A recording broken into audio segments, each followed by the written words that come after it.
Alright, so for today's lesson, we're going to be focused on slope of a line. Slope just measures how steep your line is. Okay, so the way we can visualize this is we learned from the lesson so far that slope is equal to rise over run. Okay, and what does that mean? Well, rise we know is the vertical component, or the up and down, whereas run is our horizontal component, or the left and right. So if we go from one point to the next and we're going up, it's going to be a rise of positive. If we're going down, it'll be a negative rise. If we're going to the right, the run will be positive. If we're going to the left, the run will be negative. So let's start this, and the way we do that is we have to first pick 2 points on the graph. So we want to pick points that are exactly on a point. So like, for example, we wouldn't want to do -1 and like 5.7, right? Because it's not exactly on. We don't know exactly the decimal this is. Whereas right here, we have 0 and 5, which is perfectly on that coordinate. So we'll take that one. And then let's find another coordinate somewhere on this graph that's perfectly on a point. And we can see this one will do the trick because it's perfectly on 4 and 2. All right, let's visualize slope. So again, slope just means rise over run. So we're going to start at our left point, and let's break it into the vertical component first. How many points up or down do we need to be lined up with our next point?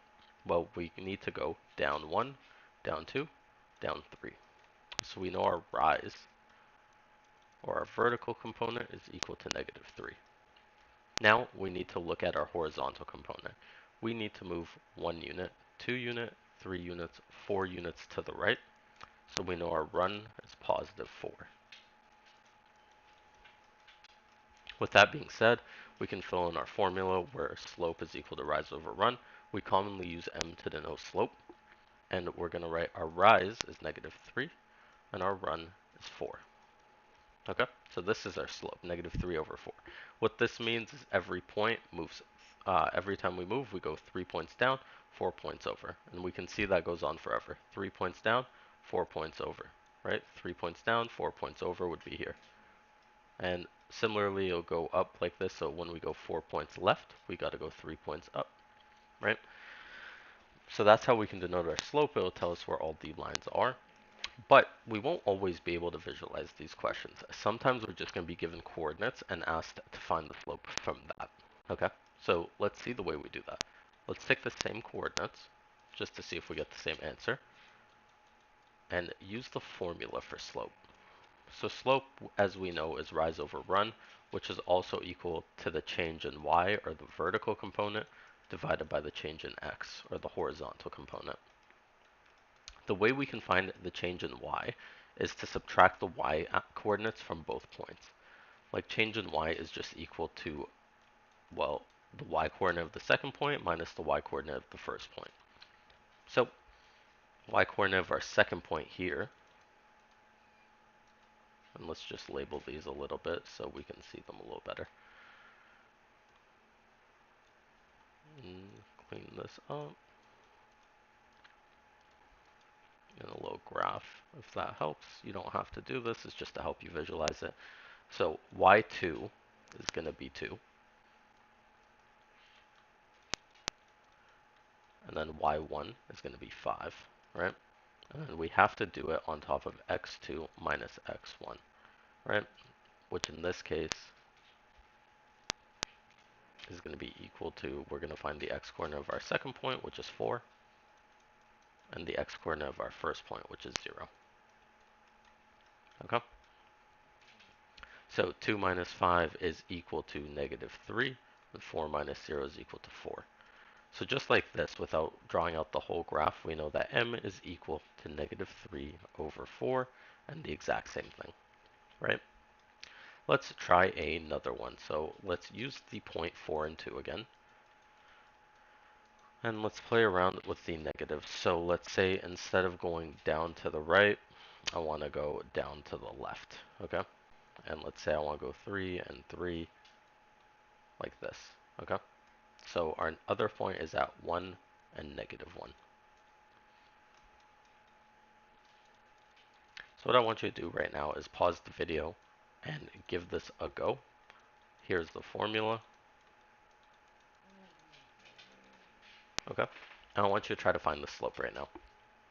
And whenever you give that a go, you can come back and unpause that now and see if you got it right. So let's fill it in. We'll call this point 2. We'll call this point 1.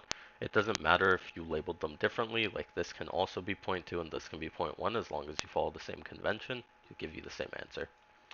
But for this, let's go through like this. So y2 is negative 1, and we have to subtract y1, which is 2, right? And then run. X2 is going to be 1, and x1 is going to be 4. So we have negative 1 minus 2, negative 3. And then on the bottom, we have 1 minus 4, which is negative 3. So we're going to get a slope of 1. Okay, and let's go back and see that.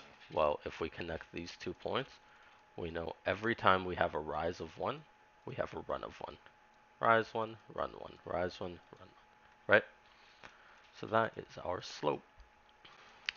Okay. Next thing we want to do is to find the y-intercept in this. So we're going to go to the equation y equals mx plus b, which is our equation of a line. We've already solved for m as 1, right? So we know y is equal to 1x plus b. And now we can use any coordinate on the line, including these two, to figure out what our b is. And b is just referring to our y-intercept, okay? So let's use the point 1 and negative 1. So negative 1 is our y, and then we have 1 times 1, because 1 is our x, plus b. So we have negative 1 equals 1 plus b, negative 1 minus 1 equals b, so negative 2 is equal to b. Therefore, our equation of the line is y equals 1x minus 2. This means that we're going to have a slope of 1, and our y-intercept is going to be at negative 2. And we can confirm with the graph that when we go through our intercept, it's going to be at negative 2 for this graph, right? Similarly, we can find our y-intercept for this line, right? And the way we do that is we have y is equal to negative 3 over 4x plus b, and we can use any of these points, so let's use 4 and 2. So 2 is equal to negative 3 over 4x plus b, and we know x is going to be 4. Okay, these cancel out, so you have 2 is equal to negative 3 plus b, or 2 plus 3 equals b, so b is equal to 5 on this purple graph, and as we can see, it intersects the axis at 5. So yeah, that's how you go through and find slope. This rise over run formula is going to be very helpful, especially this one, y2 minus y1 over x2 minus x1, and you'll definitely have some homework practicing that, so you can kind of get a go at it.